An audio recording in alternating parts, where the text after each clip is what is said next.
बस्न पनि डर लागिसक्यो। माइली किन र के भयो र? एक्लै छोरी मान्छे भएर होला बेला बेला मान्छेहरूले दुःख दिन आउँछन्। माइली तैँले के भन्दैछस्? को आएको थियो र? लट्टे र चटपटे बाबु, धन्न साई बाबु आउनु भएर तिनीहरूले केही गर्न पाएन। ए हो र? कस्ता रहेछन् तिनीहरू? आमासम्मको भाउजूलाई पनि नराम्रै दृष्टिकोणले हेर्ने पापीहरू। हुन त कति दिन एक्लै बस्छस् र? जिन्दगी तेरो हो, तेरो विचार गर। मैले त के भनौँ र? अहिले म जान्छु है। हुन्छ।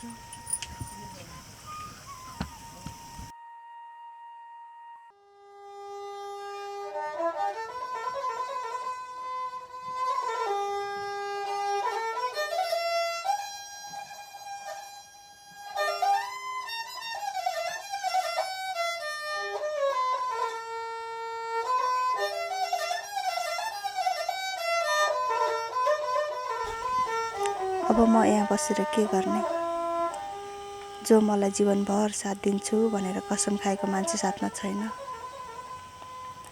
जसले मलाई दुःख पर्दा साथ दिने देवर बाबु उहाँ पनि आउनु भएन। अब त मलाई यहाँ बस्न पनि डर हुने भयो। कुन बेला यी राक्षसहरूले मेरो इज्जत लुट्छन् केही थाहा छैन। त्यसैले म यो गाउँ घर छोडेर टाढा जान्छु। देवर बाबु मलाई माफ गरिदिनु होला। म प्रार्थना गर्छु म जहाँ गए पनि फेरि तपाईहरुसँगै मेरो भेट हुनेछ।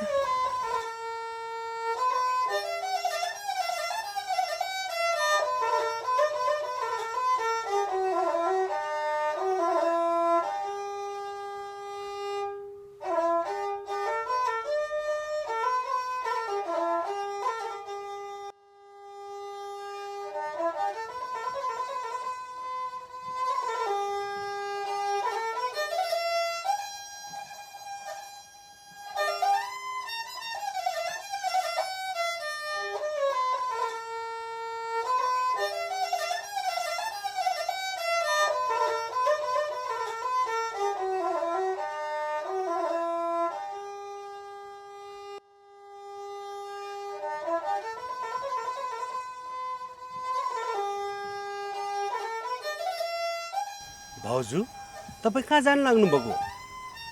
बाबु म यो गाउँ छोडेर जाँदैछु। तपाईँ राम्रोसँग बस्नु होला है। भाउजू तपाईँले यो के भन्नुहुँदैछ? किन गाउँ छोडेर जानुहुँदैछ? के त्यो लट्टे र चटपटीले नराम्रो व्यवहार गर्यो भन्दैमा गाउँ छोडेर जानुहुन्छ? होइन बाबु, हुन त हामी छोरी मान्छेलाई कहाँ पो सुरक्षित छ र? त्यस्ता मान्छेहरू जहाँ पनि हुन्छन्। तर म त्यो घरमा एक्लै बसेर के गर्ने बाबु भन्नुस् त? मेरो पनि त सपनाहरू छन्, इच्छा चाहनाहरू छन्। कति दिनसम्म पल पल मरिरहँ। भाउजू मलाई थाहा छ तपाईँको मनमा धेरै पीडाहरू छ। त्यो पीडाहरू सहेर बाँच्न साह्रै गाह्रो हुन्छ। ल भाउजू राम्रोसँग जानु होला। यो गाउँलाई माया नमान्नु है। हुन्छ बाबु।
वन्दना, किन तिमी यहाँ एक्लै बसेको?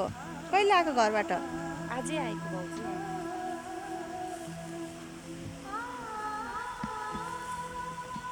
तिमी त तिहारमा पनि आएनौ, आज एक्कासी आयौ त, किन वन्दना? भाउजू त्यस्तो त्यस्तै बाध्यता पर्यो। मैले त सहरको सबै खुसीहरू छोडेर आएँ। अब म त्यो सहरमा कहिले पनि फर्केर जाँदिनँ। अब त म कहीँ पनि जाँदिनँ। हजुरहरूसँगै दुःख सुख साटेर यही गाउँमा बस्छु। अनि भाउजू तपाईँ कता जानु लाग्नु भएको नि? वन्दना, म यो गाउँलाई छोडेर जाँदैछु। भाउजू त्यस्तो नभन्नुहोस् न। तपाईँले यो गाउँ छोडेर जानुभयो भने अनि प्रताप र दाइ फर्केर आउनुभयो भने चाहिँ के हुन्छ भन्नुहोस् त? वन्दना, तिमी आफै भन त, म कति दिन एक्लै कुरेर बस्नु? म त साह्रै अभागी रहेछु वन्दना। तपाईँ मात्रै अभागी हो र भाउजू? म पनि त अभागी छु नि। एउटा अभागीले अर्को अभागीलाई हेरेर चित्त बुझाउन। प्लिज भाउजू नजानुहोस् न। वन्दना, तिमी कसरी अभागिनी?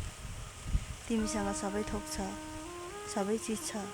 थियो भाउजू, तर आज केही पनि छैन। वन्दना, किन? के भएर?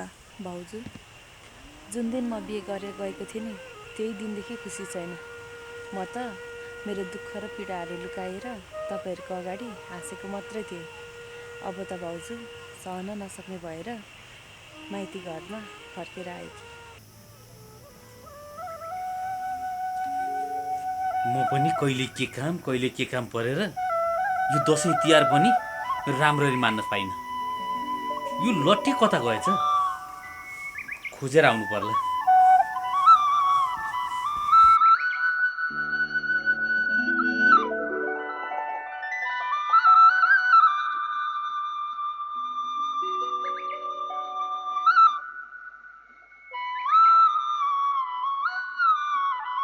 नेताज्यू नमस्कार।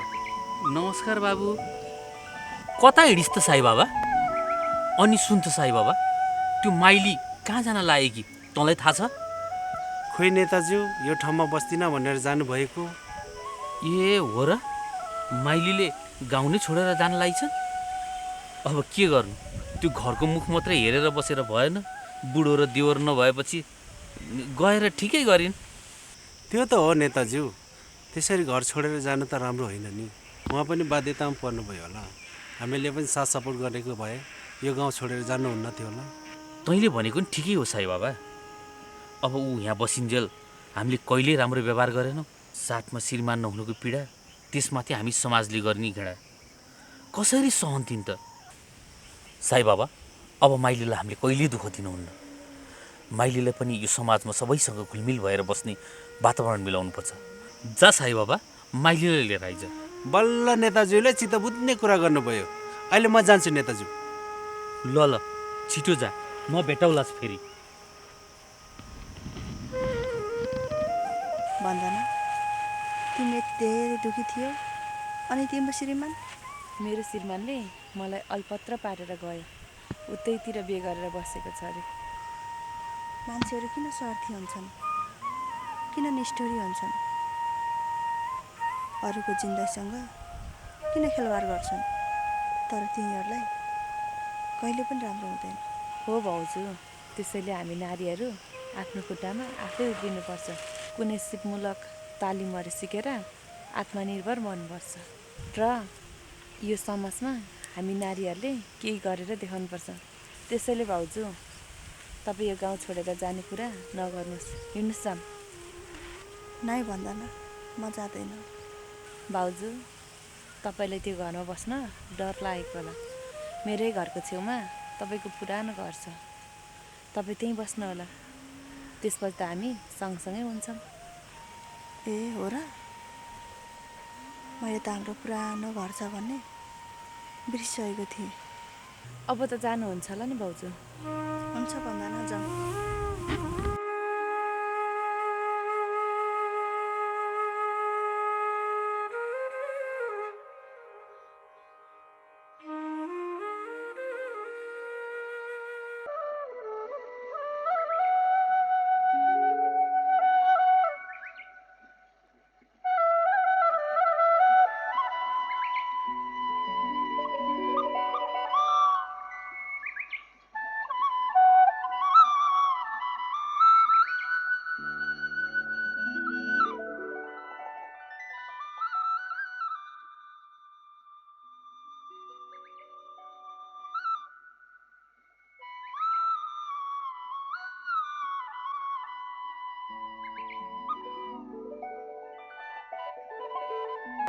लटे त किन एक्लै बसेको छस् अनि तँलाई के भयो?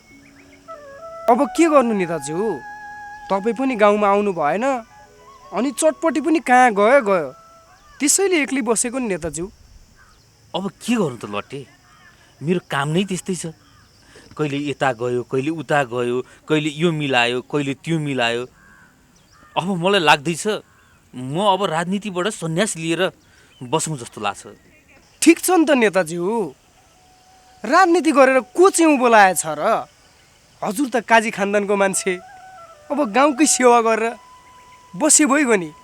तैँले ठिक भनिस् लटे, मलाई पनि लाग्दैछ यो सबैको छिछि र दूर बनेर राजनीति गरेर नेता बन्नुभन्दा बरु पहिलेकै हाम्रो जिजु बाहुहरूले जे गरेका थिए, जुन गाउँको सेवा गरेका थिए, काजी बनेर अब म त्यही काजी बनेर यो सब गाउँको सेवा गर्नेछु। बुझिस् लट्टे, अब म राजनीति होइन काजी बन्नेछु, काजी। नेता कहाँ नेता नि, काजी। आजबाट तपाईँ काजी।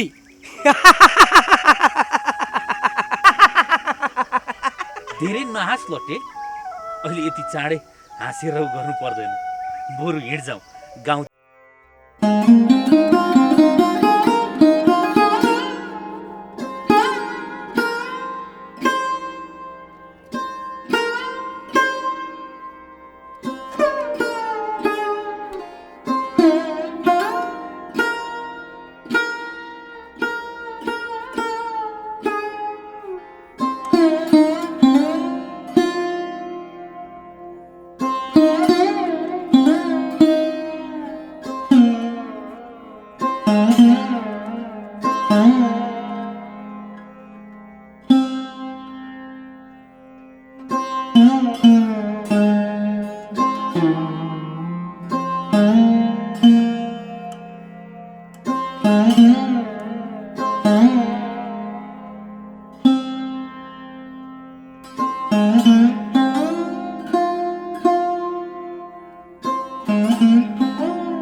माथिबाट दबाउ आएकै छ, के गर्ने के नगर्ने ना भइरहेछ।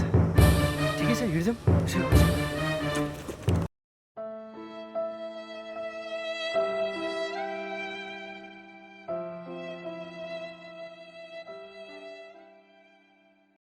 अब यसरी कति दिन बस्नु? अब त पैसा पनि सकिसक्यो।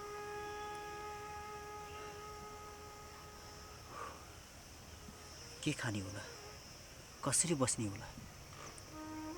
अब यतितिर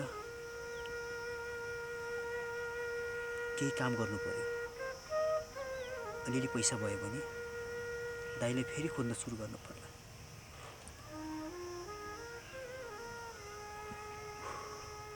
हे भगवान, दाइसँग छिटो भेट गराइदियो। भाउजूले कति दुःख पाउनु भएको होला। भाउजूको रक्षा गर भगवान, रक्षा गर।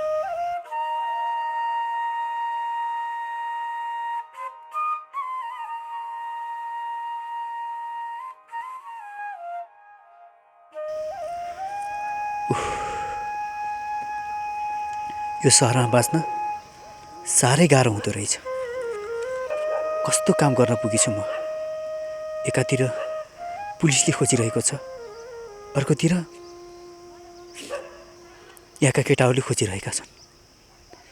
अब म के गरौँ?